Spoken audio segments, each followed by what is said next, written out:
So we are going to picnic అంటే మీ అందరం పిక్నిక్ వెళ్తున్నాము. గోయింగ్ అనేది వర్బ్, వి అనేది సబ్జెక్ట్. సబ్జెక్ట్ అనేది సెంటెన్స్ స్టార్టింగ్ లో ఉంటది, ఆబ్జెక్ట్ అనేది సెంటెన్స్ ఎండింగ్ లో ఉంటది అనమాట. సబ్జెక్ట్ అంటే అర్థమైంది కదా, I, we, you, they, he, she, it, ఇవి సబ్జెక్ట్. ఆబ్జెక్ట్ అంటే సెంటెన్స్ లాస్ట్ లో ఉండేవి, me, us, you, them, him, her, it, ఇవనేవి ఆబ్జెక్ట్లు అనమాట.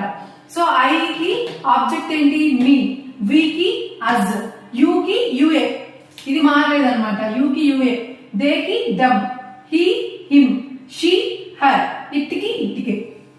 సో ఆబ్జెక్ట్ లో యు ఇట్ మారలేదు, మిగతా అన్ని సేమ్ గా ఉంది. ఫర్ ఎగ్జాంపుల్ ఒక సెంటెన్స్ చెప్తున్నాను చూడండి. ఐ కాల్ హిమ్, నేను అతను పిలిచాను, I call him. So I అనేది సబ్జెక్ట్, కాల్ అనేది వర్బ్, హిమ్ అనేది ఆబ్జెక్ట్. ఇప్పుడు కంప్లీట్ సెంటెన్స్ వచ్చింది కదా, ఐ కాల్ హిమ్ అంటే నేను అతన్ని పిలిచాను. ఇక్కడ ఐ అనేది సబ్జెక్ట్, వర్బ్ ఏంటి కాల్డ్, ఆబ్జెక్ట్ ఏంటి హిమ్, దీనికి సబ్జెక్ట్ హీ. సో ప్రతి సెంటెన్స్ లో సబ్జెక్ట్ వర్బ్ అనేది ఉంటుంది, అప్పుడు కంప్లీట్ సెంటెన్స్ అయింది.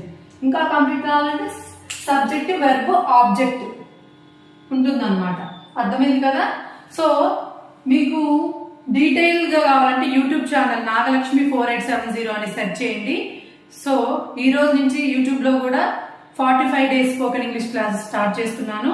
కంపల్సరీగా ఫాలో చేయండి, సబ్స్క్రైబ్ చేయండి, మీ ఫ్రెండ్స్ కి షేర్ చేయండి. మీరు జాగ్రత్తగా విని నోట్ డౌన్ చేసుకున్నట్టయితే మీకు బాగా ఉపయోగపడుతుంది. నెక్స్ట్ వీడియోతో కలుద్దాము. అంటే దెన్ బాయ్.